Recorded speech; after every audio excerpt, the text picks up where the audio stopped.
Okay, I'm Dr. Katherine Horton. I just would like to show you something. That's another hack attack that is now unfolding here. Look at that.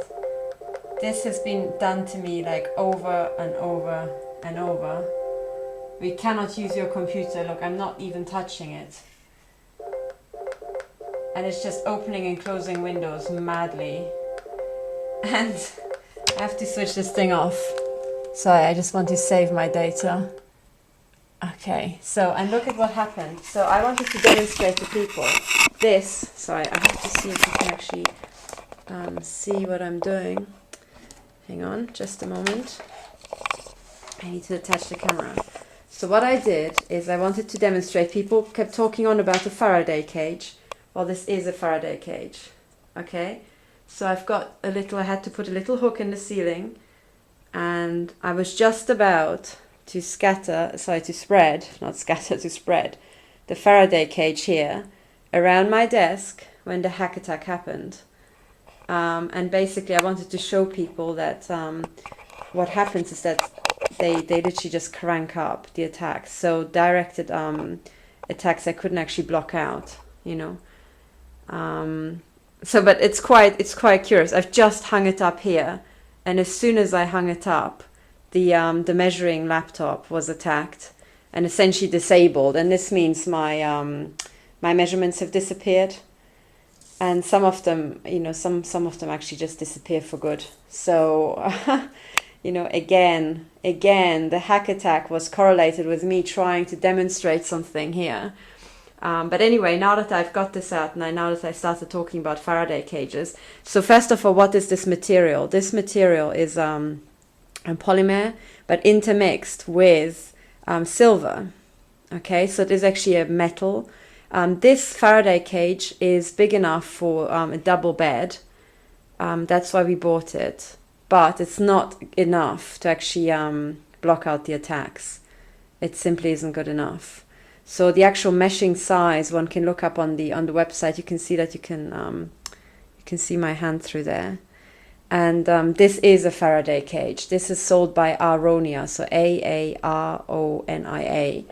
And you know, they say they sell these things not just for double beds and single beds, but also for baby cots. Do you see?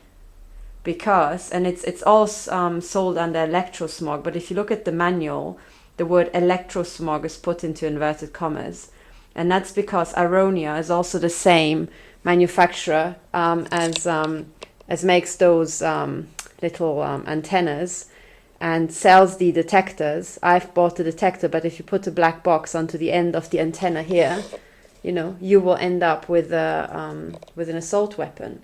So the arms manufacturer who sells the assault weapons, you know, cheaply, sells detectors for twice as much and sells Faraday cages. And a Faraday cage like this one will cost you over 1,000, you know. And we bought it just to desperately try to actually, you know, help me.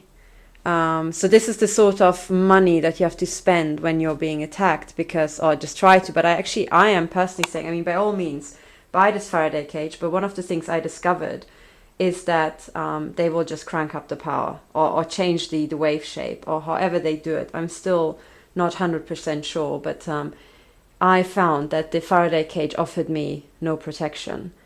And then I was very intrigued to read the following thing, which is that people have said online, I think that was a German website. I have to find it again. It's just I was trying to find it to show to you, but I haven't found the link yet. Maybe you can find it. Maybe the German speakers. I can't remember what language it was in, either German or English. And what this link said, it was written by victims, and one of the victims said what he had to do to be able to sleep at night is take this Faraday cage, cut it up lengthwise, right, into individual kind of tentacles, glue aluminium, so that's this stuff on. People ask me what this is. This is just normal baking foil, or whatever you want to call it, aluminium foil that you can buy from the supermarket, you know. And this will not block out everything, but it helped me personally because of the specific attack modes that they're using on me, which are focused pencil beams. And it was a pencil beam that damaged my kidney live, you know, this video called Live Attacks. Well, those are very narrow, very agonizingly painful beams, and they can be blocked out with metal, not the diffuse stuff. So, you know, you still have a cracking headache if they use something else with nanoparticles, because I think that's a different mode of attack. But the pencil beams that, you know, destroy your organs can be blocked out. And I've got 2 layers of aluminium here. You can see my picture behind that. Okay. And what this person said about the Faraday cage is actually you cut this up, you make long tentacles, then you glue aluminium foil, really just odd shapes, okay, onto here. You glue it on, and then you put this in your bedroom and you take a fan, you turn it on max, and you let it, you know, wave the stuff about with the aluminium on top. And because of the turbulence in the air, that's very specific to the environment and also will be affected by the waving of the arms. It is a chaotic system and you cannot predict it, you know. And they said this is the way to trick the AI. And they said because the AI can then not handle the signals anymore, it cannot calculate it anymore, this is how they will stop trying to actually read it out. There's just too much disturbance. You've got these waving metals continually, you know, modifying the field. Because you essentially have, if you've got moving metal, you generate a field. And also you've got reflective surfaces, so their beams will be reflected, so the frequencies they're trying to measure will be reflected in an odd way. So imagine what this tells you when people report stuff like that. First of all, you can say, oh, they just made it up. But if you know a bit about the technology, you realize, hang on a second, it might not offer perfect help. But actually, when you're being assaulted by an AI system, that is the way to go. You have to generate reflective surfaces and fields inside your room, which the AI cannot predict. It cannot calculate it ahead of the time. It cannot predict it because what you have is turbulent flow. So turbulent airflow, and these, you know, arms, I mean, they're so light. This looks like a lot of material, and it's quite heavy because of the silver when it's bunched up. But actually, it just blows in the wind, you know, really easily. And when you have reports like that, I mean, your first assumption could be, oh, they just made it up. But there's a second way to think about that, and that's it is actually highly specific. So it's for somebody to make, you know, so somebody to make shit up, usually the shit will be random. For example, the lizard and the alien nonsense, okay? That's pretty random, and it's very intuitive, and it's kind of like a fairy tale story, so, you know, your mind latches onto it. But when people talk about highly detailed stuff, like cutting this up, introducing turbulent flow, introducing shiny surfaces, it is far too technically specific. It has a definite technical signature that if you understand physics, you will recognize. And for someone to randomly make that up, it is just a bit, you know, it's far too unlikely. You know, for people to make up fairy tale stories is easy because we've done that since childhood. For people to make up let's assume it was a lie. So for people to make up a lie that's highly technically sophisticated and actually has a signature that you can tell is much more difficult. So when I read that, I thought, oh, hang on, I can tell what they are doing. I can tell what they're doing. They're actually either because they suspected it's an AI system or they figured out, like I did, that there's a script running that's attacking them. Either way, they discovered they have to trick a computer. They have to trick a computer. And that's what they did. So much about Faraday cages. I will restart the laptop and I'll show you. I want to accumulate data for about half an hour before I do that. And then I'll show you what it looks like when you are inside the Faraday cage. Okay? So much about Faraday cages. But just think about it. What has the world come to when someone, so you can see the shielding isn't up because I haven't put it up yet. I just went to sit down at my desk now, and the shielding is in the bedroom. So you can see the chairs where I'm usually putting it. You know, you can see the absolute staggering mess in my office. But just think, what has the world come to when people have to sit in Faraday cages because our intelligence agencies are so degenerate that they are out assaulting people and they cannot stop themselves. They're so end-state degenerate, the leadership has lost control of themselves and of their organization a long, long time ago. That is now a car crash. The intelligence agencies are a car crash. You know, the car is in the process of crashing. The metal has already bent. It doesn't look like a car anymore, right? And this is like a slow motion car crash, but happening nevertheless. And imagine when citizens in a Western democracy have to think of ways to outsmart military AI systems to be able to sleep in their beds. I mean, we have reached the Mad Max scenario already, guys. Do you see? And please, you know, whoever's got time to Google, try to find it. It was somewhere on a, I think it was a forum, not even a forum entry. It was a comment section of one of the websites, and it mentioned essentially, you know, Faraday cage, the word Faraday cage, aluminium strip, and, you know, a fan. So, you know, either in English or in German, try to find it, because this is real, people. This is real. And as I said, I would have not even thought about it at this stage. I mean, you know, I'm still just new, in inverted commas, to these crimes being committed. I didn't even know anything about them that long ago. So I'm still figuring out how the technology works, and you kind of can only do that when they have tried a new attack mode on you. Then you can begin to reverse engineer. But, you know, when I bought this Faraday cage, I was still thinking stationary beams. I didn't know about the AI system. But, you know, when I read that, I thought, oh my God, this is actually big military kit. So essentially we are fighting against, you know, Raytheon's and BAE Systems' best kit. You know, that is essentially it.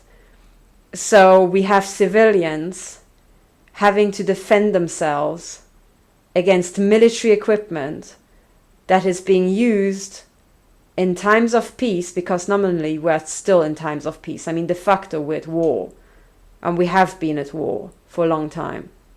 But de facto, administratively, legally, in Switzerland, in Germany, in the UK, we are still, no one has declared war, right? No one has declared war. And in times of peace, legally speaking, we have the military attacking their own population. I mean, in terms of fucked upness of military commanders, this is quite something to take. This is quite something to take in. You know, I have never worked on anything that is against the government, that would be a national security threat. Never. Ever, ever, ever. Nothing in my research can be weaponized in any way, shape or form. And I can show you that. I can explain that in detail, what I've done.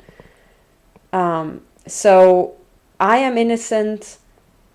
I've done nothing. I'm not even attacking them. But what it is, of course, is nothing to do with guilt or innocence or how dangerous you are. They have just picked people at random, and they are trying out their kit. They are bringing it now online, and they want a bigger, higher statistics sample. So that's why they've sucked in thousands and thousands of people. You know, they are attacking thousands of people with this. But de facto, what they're doing is essentially using military equipment. They are launching an all-out military assault on individual citizens in a democracy. This, and what they're doing to innocent civilians, would be a war crime and a crime against humanity, even in the situations of war. This is against the Geneva Conventions. Even if Switzerland, the UK and Germany were a war zone, it would still be a war crime. Do you see? But it's not even the times of war. So this is a flat out crime against humanity. And it's written literally into the victim testimonies. And these people are so fucking stupid. I mean, you have to remember that some of them are in their 60s. So you've got these like granddads, you know, who basically grew up in the days before the internet. So the only thing they know is essentially dominance, hierarchies, you know, barking at people, threatening people, murdering people. They're not really the social media sort of types. And people usually people traditionally think, oh, social media, that's not as good as, sorry, I'll leave this as a backdrop so that you can ponder, right? Every word I'm saying, I'm sorry about the jitter, ponder it as you're looking at the Faraday cage in my office, right? But these old men do not understand social media, and they think social media, that's just like, yeah, that's for kiddies to just go on about Justin Bieber or some shit like that. No. In a sense, social media is a military weapon, and we have that one. Because the exchange of information, even in times of war, is the most important thing. And all military commanders know that. And that's why they're so desperate to censor us. But I'm telling them, it is mathematically impossible to censor it effectively and keep it secret. Do you see? It is mathematically impossible, and you can prove that. And I ask all mathematicians to get down and convince themselves of what I'm saying, that this is actually the fact. Try to design a system, a large-scale system, where you're censoring information that people put out there effectively without them noticing. It is mathematically impossible. You can censor stuff, but then everyone will know that you're doing it. And this is the situation now with YouTube and Twitter. You know, they censor it, and I tweet their censorship. So this means they managed to censor, but they didn't manage to cover it up. And then when you keep doing that, the fingers point back at you. You know, it points back at the CTO of Twitter, the technical team. It goes straight back. It goes straight to the top. You know, we know who's doing it. It goes back to the CTO of YouTube, the chief technical officer. So it's impossible. You cannot do that. You can do it subtly for some time, but the delta T, the amount of time, will become ever shorter and shorter. As people migrate to other platforms, they notice that stuff that they can suddenly say there has not been passed on the previous platform, you know, and then you suddenly have to force people not to use other platforms, only use your platform, and you have to try to keep them ignorant. And I'm telling you, when you're talking several million people taking part in this, it is mathematically impossible.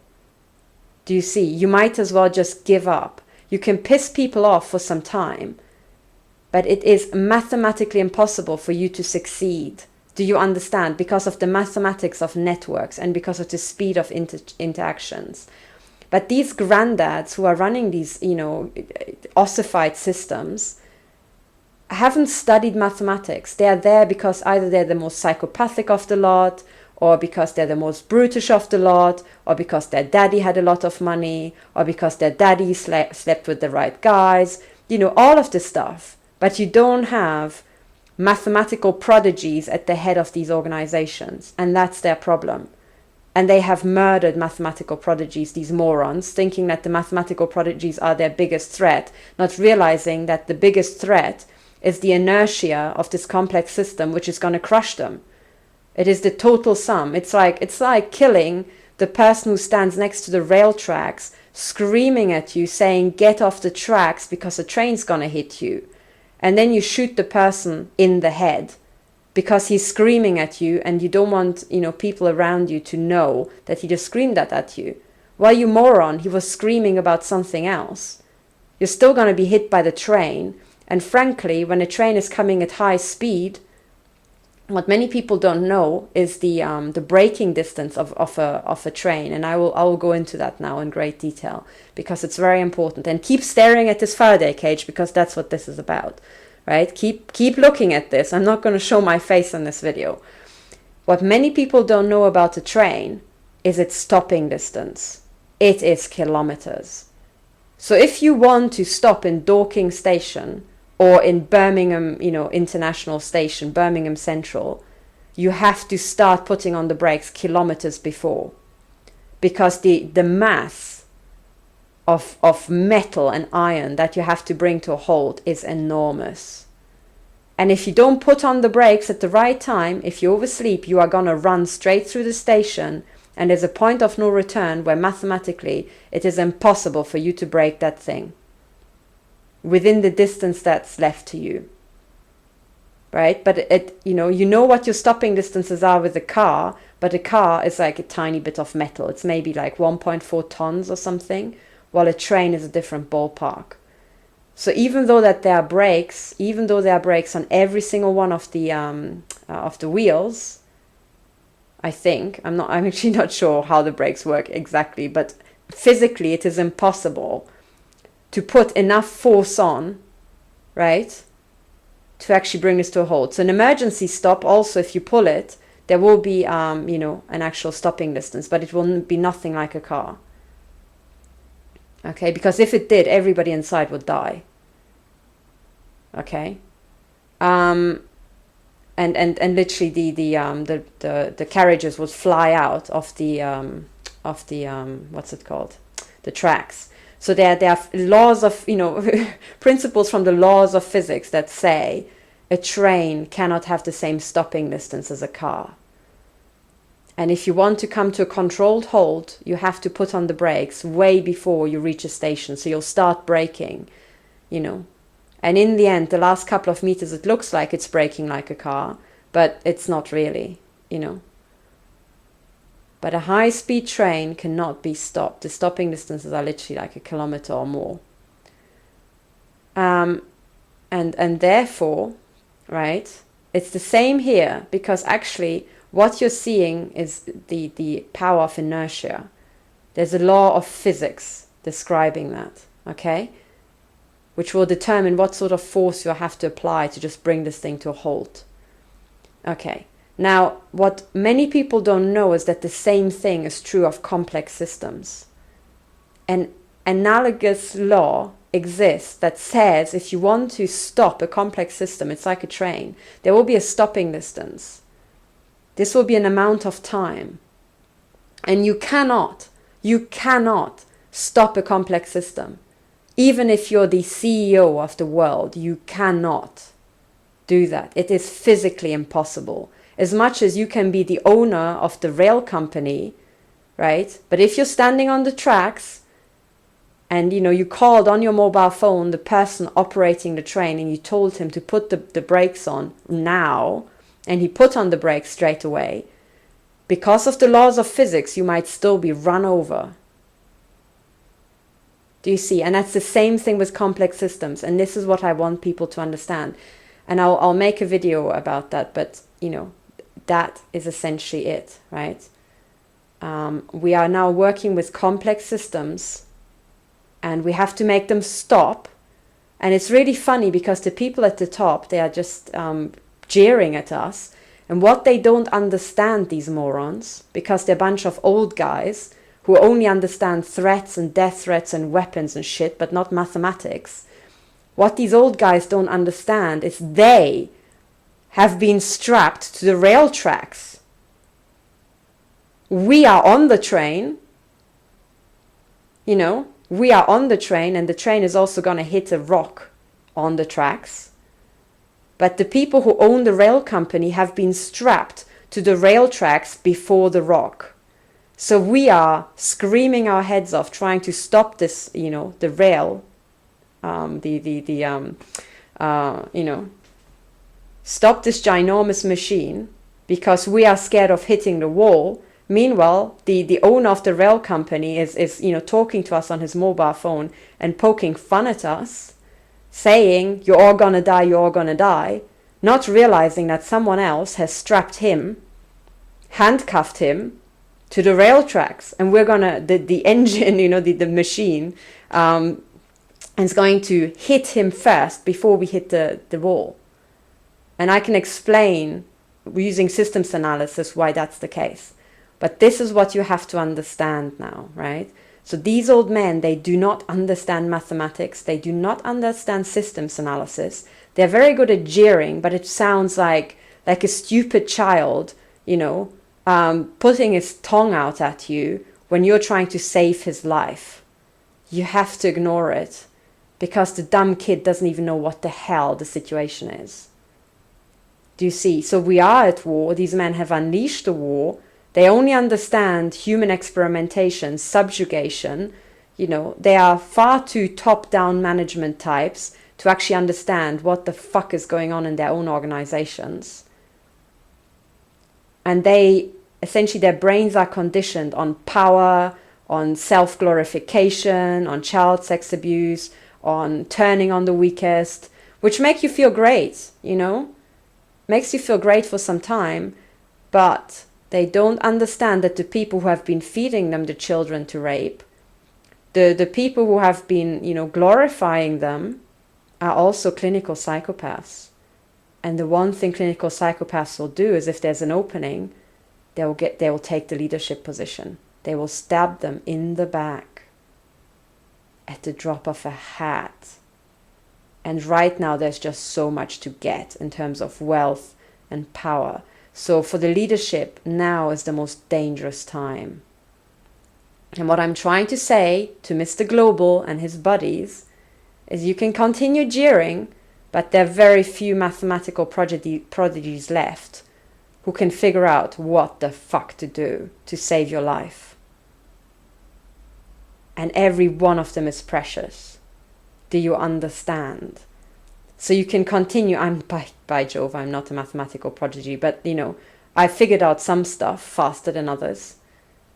And all I can say is, you can continue shooting into my kidney. You can continue shooting into my face and making my brain burn up from the inside. But I'm telling you, that's a bad, bad idea. And of course, it's not Mr. Global doing it, who doesn't know about me. It's the clinical psychopaths who then want to take over Mr. Global. So they don't want Mr. Global to hear this, to realize he's in the shit and actually listen to me, because then the psychopaths won't get their, chance to move one up. But I'm also saying to the psychopaths that right now, and I'll explain this later on in a video, we are in systems that are in deep capture, and the depth of the capture is stupendous. And in practical terms, what this means is that there's a ginormous tower of essentially just pure, naturally born, clean-bred psychopaths at the top. And not just at the top, but also one rung down, second rung down, third and fourth rung down. And that's a system effect. These people will accumulate at the top. And what I'm saying is all psychopaths want to get one up. So it's not just the top that's going to die if things go non-linear. It's the next rung down and the next rung down. And it won't be just a clean distribution. Some heads of the intelligence agencies might roll because someone else wants their position. And some other, secret intelligence agencies will also try to take over others and so on. And it will be literally a shitstorm like we've never seen before. And actually my problems will seem minor in comparison to the problems that these people will have. And all I'm saying is to everybody is I do understand the system. I have a track record of being pretty much spot on. And they ignore me at their peril.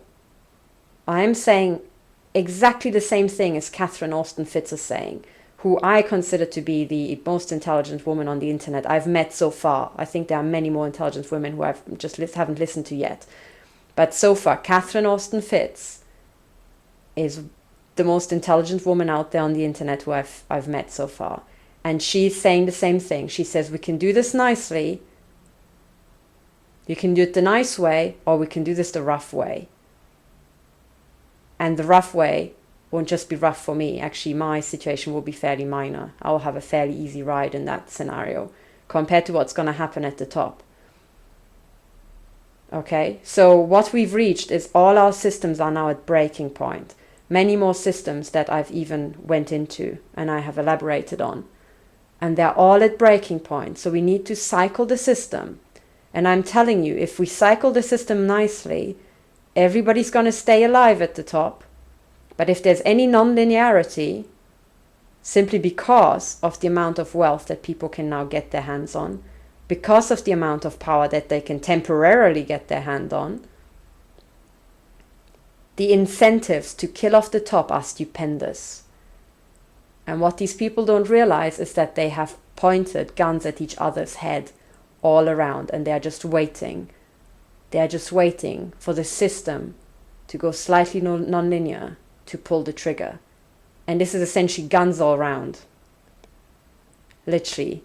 In every single system, guns are already pointed. And it's hilarious. It is absolutely hilarious once you come to realize this, once you've discovered where the guns are. Well, I can't actually see them, but I can tell using systems analysis and mathematics and using circumstantial evidence, I can tell that these guns have been pointed. And I can tell you guys, you are in deep shit. I'm not jeering. Jeering is not my style. That's your style. And I'm just telling you, I will step through this. I'll make it public. I'll tell you everything I know, and I'll tell you everything you need to do to stay alive. But I tell you, you better listen to me. Not for my sake, for your sake. Sorry, this was now a bit of a message to the people who are following me.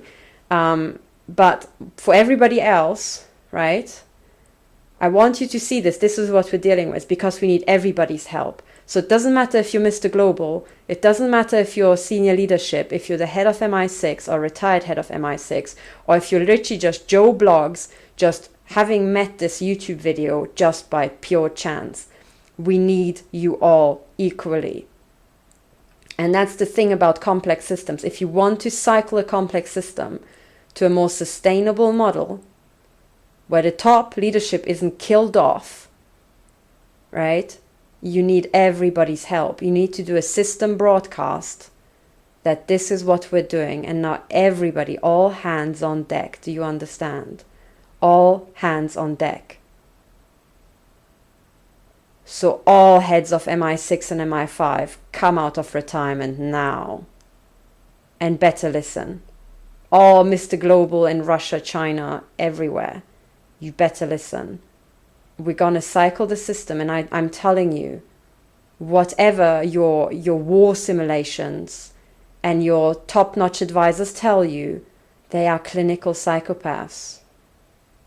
The war simulations have only one purpose that has been hardwired in, and that is your death, if you're the leadership, because people want to have your position. It's like this question, where do you want to be in 5 years' time?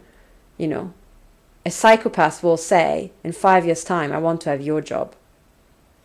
And that's essentially it. That's what we're talking about. And at the top, that's now crystallized out pure psychopath. It's the league of psychopaths. But I'm telling you, that is a very, very unstable system. It is mathematically unstable. It will go non-linear. So if we want to cycle this, you stop threatening people, you allow the rule of law to return, because it actually protects you as well if you're at the top. You don't realize because you think you're so above the laws. But because of system inertia, if the lower rungs that use rule of law are stabilized, you at the top are standing on stable ground. If they are not stabilized, then you're going to fall first. As soon as the ground starts shaking, and they will make it look like an accident. So that's all I'm saying. So look at this. I'm just a lowly person. I just happen to know a bit about mathematics, physics, and systems analysis, that, you know, the letter I taught myself. I am being now shot at, so I have to spend 1,000, euros on a Faraday cage that doesn't work, because when I bought it, I didn't realize I'm actually fighting an AI system. Now, the AI system is operated by the intelligence agencies. This is the BND, the Bundesnachrichtendienst in Germany, the NDB, the Nachrichtendienst des Bundes in Switzerland, and it is MI5 and 6 in the UK. Okay? The satellites, and this is all online, by the way. I mean, I don't have access to any classified information. And every single intelligence agency has been, the ones I mentioned, has been monitoring me for the last, 5 years or more. So you can go through everything I did, every single website I accessed, every single second of my life, what I did, and you can tell that I have not received any classified information or had access to classified information. I'm just using what's out on YouTube and what's out on the internet and just my brain, right? I'm not even accessing special, onion sites with Tor. I'm not even doing that. I'm just looking at the public web. And I am telling you, it is blindingly obvious to anyone with half a brain that this is how it is. All these satellites and all that are essentially steered by the intelligence agencies. So if you're looking for the satellite control system, it will be in Ceausescu Towers, which is as I've read online, the name MI6 agents give to the MI6 building in London, because it's this big sprawling Ponzi building that everybody thinks is shit. And they call it Ceausescu Towers because Ceausescu was this madcap Romanian dictator who was a total moron, but he was, put up at the, on the top position by the Securitate, the Romanian Secret Service. But he was literally an idiot, and so was his wife. But he was also, megalomaniac and built this big palace that you can see in Bucharest, and it's just like, anyway. So the British agents, who still, thank God, have got some humor left, called it Ceausescu Towers, the MI6 building. I'm not sure if they also call the MI5 building the same because it looks almost identical, but doesn't matter, right? So the control for these things is in there. Of course, it's in there, right? Of course, it's not the only control. There will be, you can access that stuff from places around the world, but you can access it from there too. So the people who are murdering me and think it's actually in their interest to murder me because they're so fucking stupid they don't know mathematics, right, are in there. The Bundesnachrichtendienst is in Pullach. It's just, next to Munich. It's on the border to Munich city. And part of it is now moving to Berlin. That's the people. They have got a very good idea of what's going on here. Right? So anybody who's bothered about this and wonders where these satellites, it's not, it's steered from Mongolia. I'm sure it can be accessed from Mongolia too. But frankly, Britain would never move its control center to Mongolia. The satellites that are above Britain, and the same is true of Germany, the same is true of Switzerland. You wouldn't do such a thing. End of story. The controls will be close at hand. So the military can access it. Okay? But what I'm saying to these gentlemen is it's now head of rectum time. For everybody. If you want to stay alive, and I'm not threatening you, I mean, God, I'm just a woman with a laptop. I'm just telling you this is what the mathematics shows. If this shit goes up, you're gonna die. And your family's gonna die. Simple as.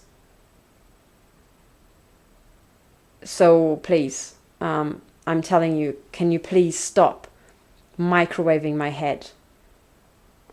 People say, oh, you should go out, you should become, a leader and, start this war against them and you shouldn't be begging. Oh, no, I'm not begging. I'm not begging. I'm what I'm doing here, this is transparency. Everybody from Russia, literally from Moscow to Beijing to Tokyo to New York to London to Paris has to be on the same page. If they're not, this system, this complex human system, will go non-linear. There will be shear forces as, Washington is pulling one way, Paris another, and Moscow another. And I tell you guys, our system's at breaking point. If that happens, oh, shit's gonna kick up here in a way that you can't even predict. You think you can, but remember, Your war advisors, the people who write those simulations, are clinical psychopaths. They spend every waking second thinking about how they can get your job. And they will show you whatever you want to see. So you will get much more honesty out of somebody who's not paid by you, who never met you, and who just looks at the system independently. Literally, my independence is my greatest asset. And I'm telling you all, wherever the hell you are, you have to cycle the system. Well, what's called, it's essentially a diabetically. But, for those people who, don't know, that doesn't matter. If there's any non-linearity, if a nuke goes off or any shit happens, literally, before Wednesday, we are in the biggest shitstorm mankind has seen. So tread carefully, everybody, especially those at the top, because literally so many guns are pointed at your head and your testicles, you've no idea. You wouldn't sleep at night if you knew.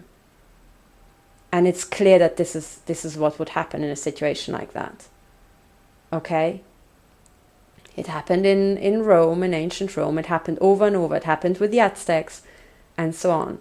Because it's always the same system effect. You have, in the end, so psychopaths migrate to the top, psychopaths accumulate at the top. There will be a domain, and I'll explain in a video what that means for people who haven't met this subject before. I'll give you simple systems analysis tools that you can use in your life. But what we have is essentially a ginormous domain of purebred psychopaths at the top. And they don't give a shit about any rules. But now the human systems are much bigger than they were in ancient Rome. So this means the domain of purebred psychopaths is very thick indeed. It's not just one or two rungs. It's many. Okay? It's many. So if you're Mr. Global and you're at the top, you don't notice because right now systems are stable. And everybody kind of sticks to the rule of law, more or less, and to your rules. But as soon as the systems become nonlinear, these psychopaths don't. They are opportunists. Do you see? And what this means is that, in ancient Rome, if someone tried to murder you, you could go and bribe somebody one rung down, who would then murder this guy. And you can make arrangements like that, but what I'm telling you is you can't go low enough down from where you are, being Mr. Global, to reach somebody who's not a clinical psychopath. I promise you, by now, the systems have saturated. And this means those people will not give a shit about your money or what you say to them. What they will give a great big damn about is how many rungs they can go up if you die. Do you see? This is not a threat. This is not a threat. I'm telling you what I can tell is going on. And you're very welcome to ignore me. You're very welcome to keep shooting at my heart and my kidneys and my eyes and all this shit. And you can try to figure out how my brain works to try to, get one up on me. But I'm telling you, it's quantum mechanics in the brain at the end. The more you interfere, the less I can think clearly, the less I can give you an actual assessment of what the fuck's going on. And the more likely it is that the psychopaths lower down will try to modify my brain so that I do not say the truth. Do you see? And my biggest asset is to tell the truth to everybody.